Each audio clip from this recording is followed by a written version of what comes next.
Welcome everyone tuning back in. We are back at it again with another live, and we are ready to jump into chapter 10. Just want to say thank you everyone so much for tuning in. I know we get a lot of people that watch the rebroadcast. But yet again, if you're tuning in live now, please do us a favor. Hit that share button. We want to get this message out to as many people as we can, and so that they can also get engaged with us during these online readings as well. So we thank you so much for engaging with us.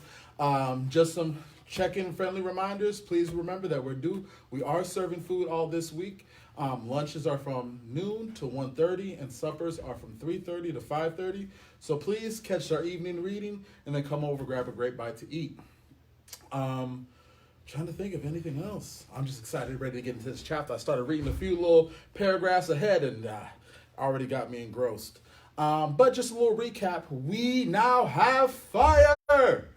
So Brian Roberson, trapped in the wilderness, has now figured out how to start a fire. And we are at that point now, starting with chapter 10 and moving forward after he just started his first fire. So I think we got enough time for people to jump on in. Without further ado, let's get going. He could not at first lead the fire. It was so precious to him, so close and a sweet a thing. The yellow and the red flames brightening the dark interior of the shelter, the happy crackle of the dry wood as it burned, that he could not leave it.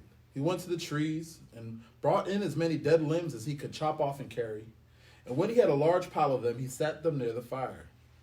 Though it was getting into the warm middle part of the day and he was hot, he broke them into small pieces and fed the fire. I will not let you go out, he said to himself, to the flames, not ever. And so he sat through a long part of the day, keeping the flames even, eating from his stock of raspberries, leaving a drink from the lake when he was thirsty in the afternoon toward the evening. With his face smoke-smeared and his skin red from the heat, he finally began to think ahead to what he needed to do. He would need a large wood pile to get through the night. It'd be almost impossible to find wood in the dark, so he had to have it all out and cut and stacked before the sun went down. Brian made certain that the fire was banked with new wood, then went out to the shelter and searched for a good fuel supply. Up the hill from the campsite, the same windstorm that left them a place to land the plane, had that only been 3-4 days ago, had dropped 3 large white pines across each other. They were dead now, dry and filled with weathered, dry, dead limbs, enough for many days. He chopped and broke and carried the wood back to the camp, stacking the pieces under the overhang until he had what he thought was enough to be an enormous pile, as high as his head and 6 feet across the base. Between trips, he added small pieces to the fire to keep it going, and on one of those trips to get wood, he noticed an added advantage of the fire. When he was in the shade of the trees breaking limbs, the mosquitoes swarmed on him, and as usual, when he came to the fire, or just near the shelter where the smoke eddied and swirled, the insects were gone. It was a wonderful discovery. The mosquitoes had nearly driven him mad, and the thought of being rid of them lifted his spirits. On another trip, he looked back and saw the smoke curling up through the trees, and he realized for the first time that now means he had the things he needed to make a signal. He could carry a burning stick and build a signal fire on top of the rock, make clouds of smoke, and perhaps attract attention, which meant more wood, and still more wood. There did not seem to be an end to the wood he would need, and he spent all the rest of the afternoon in the dusk making wood trips. At dark, he settled in again for the night, next to the fire with a stack of short pieces ready to put on. He ate the rest of the raspberries, and during all the workday, his leg had loosened, but it still ached a bit. And he rubbed it and watched the fire and thought for the first time since the crash that he might be getting a handle on things, might be starting to do something other than just sit. He was out of food, but he could look tomorrow, and he could build a signal fire tomorrow and get more wood tomorrow. The fire cut the night coolness and settled him back to sleep, thinking of tomorrow. He slept hard and wasn't sure what awakened him, but his eyes came open and he stared into darkness. The fire had burned down and looked out, but he stirred it with a piece of wood and found a bed of coals still glowing hot and red. With small pieces of wood and careful blowing, he soon had a blaze blowing again. It had been close. He had to be sure to try and keep sleep in short intervals so he could keep the fire going. He tried to think of ways to regulate his sleep, but it made him sleepy to think about it, and he was just going under again, when he heard the sound outside. It was not unlike the sound of the porcupine, something slithering and being dragged across the sand. When he looked out the door opening, it was too dark to see anything. Whatever it was stopped making that sound in a few moments, and he thought he heard something sloshing in the water at the shoreline. But he had the fire now and plenty of wood, so he wasn't worried as he had been the night before. He dozed, slept for a time, awakened again just at dawn gray light, and added wood to the still smoking fire before standing outside and stretching. Standing with his arms stretched over his head and the tight knot of hunger in his stomach, he looked towards the lake and saw the tracks. They were strange. A main center line up from the lake in the sand with claw marks to the side leading to a small pile in the sand. Then going back down to the water. He walked over and squatted near them, studied them, and tried to make sense of them. Whatever had made these tracks had some kind of flat, dragging bottom in the middle and apparently pushed along the legs that stuck out the side. Up from the water to a small pile of sand, then back down to the water. Some animal? Some kind of water animal that came up to the sand to do what? To do something with the sand. To play and make a pile in the sand? He smiled. City boy, he thought. Oh, you city boy with your city ways. He made a mirror in his mind, a mirror of himself, and saw how he must look. City boy with your city ways, sitting in the sand, trying to read the tracks and not knowing, not understanding. Why would anything wild come up from the water to play in the sand? Not that way. Animals weren't that way. They didn't waste time that way. It had come up from the water for a reason, a good reason, and he must try to understand the reason. He must change to fully understand the reason himself or he would not make it. It had come up from the water for a reason, and the reason, he thought, squatting, the reason had to do with the pile of sand. He brushed the top off gently with his hand, but found only damp sand.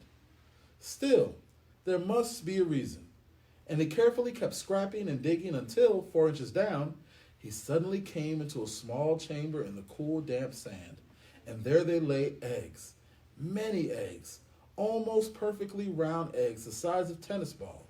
He laughed because then he knew. It had been a turtle. He had seen a show on television about sea turtles that came up onto beaches and laid their eggs in the sand. There must be freshwater lake turtles that did the same thing. Maybe snapping turtles. He had heard of snapping turtles. They became fairly large, he thought. It must have been a snapper that came up in the night. When he heard the noise, awakened him. She must have came and laid the eggs. Food. More than eggs, more than knowledge, more than anything, this was food. His stomach tightened and rolled and made a noise as he looked at the eggs. It's as if his stomach belonged to someone else or had seen the eggs with his own eyes and was demanding food. The hunger was always there, had been somewhat controlled and dormant when there was nothing to eat. But the eggs came with the scream to eat. His whole body craved food with such an intensity that it quickened his breath. He reached into the nest and pulled the eggs out one at a time.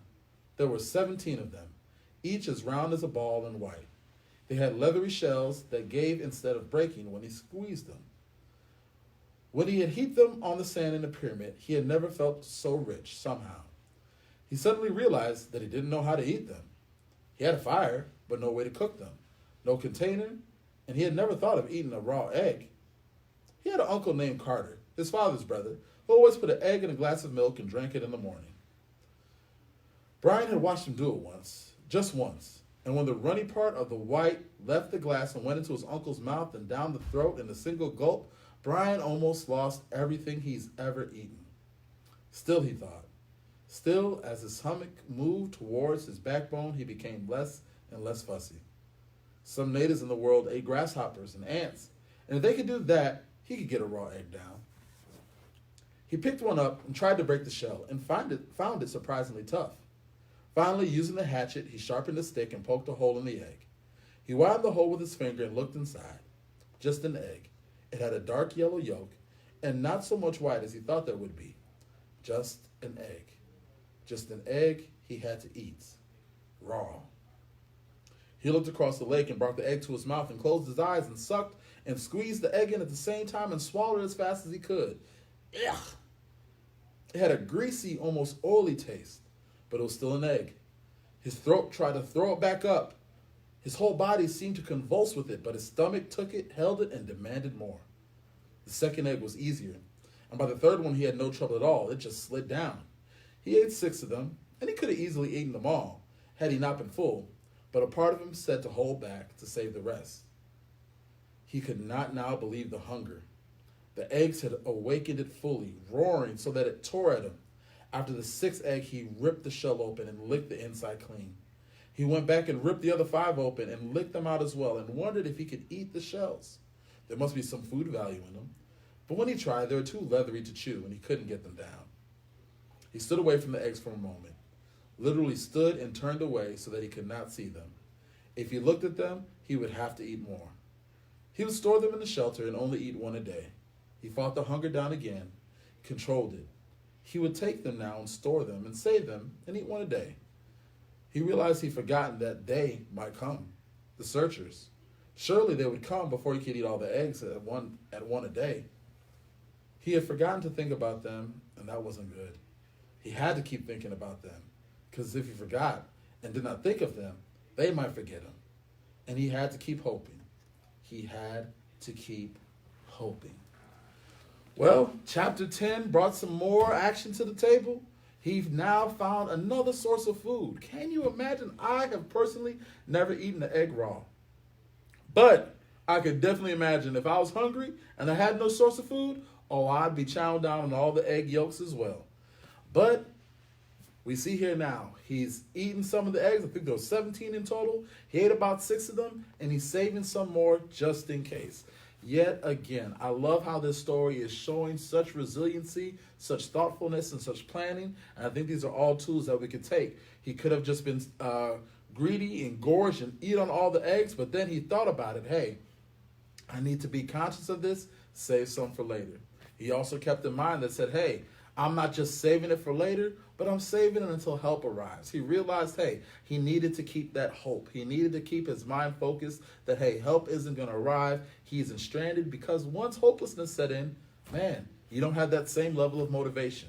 And so he's telling himself and reminding himself, stay motivated, stay focused, and everything's going to be all right. And as we're seeing, he's struggling along through. It may not be perfect, but everything is still working out. So excited about this chapter, excited to go into the next chapter. Please tune in with us on Monday. We're going to take the weekend off. We'll come back on Monday. Monday at noon, we'll be jumping into the next chapter, and then again at 3 o'clock.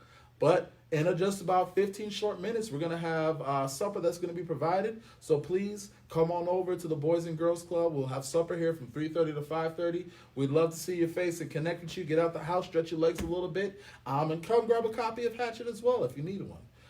But I believe that's it. We look forward, please, this weekend. While we won't be here this weekend, our videos are going up on YouTube now as we speak. Our videos are up on our Facebook page. Please share, rewatch, do some of the activities, review some of the chapters, share them with a friend or family member, and let them know all that we're doing here. Thank you guys for tuning in, and we'll see you guys next time.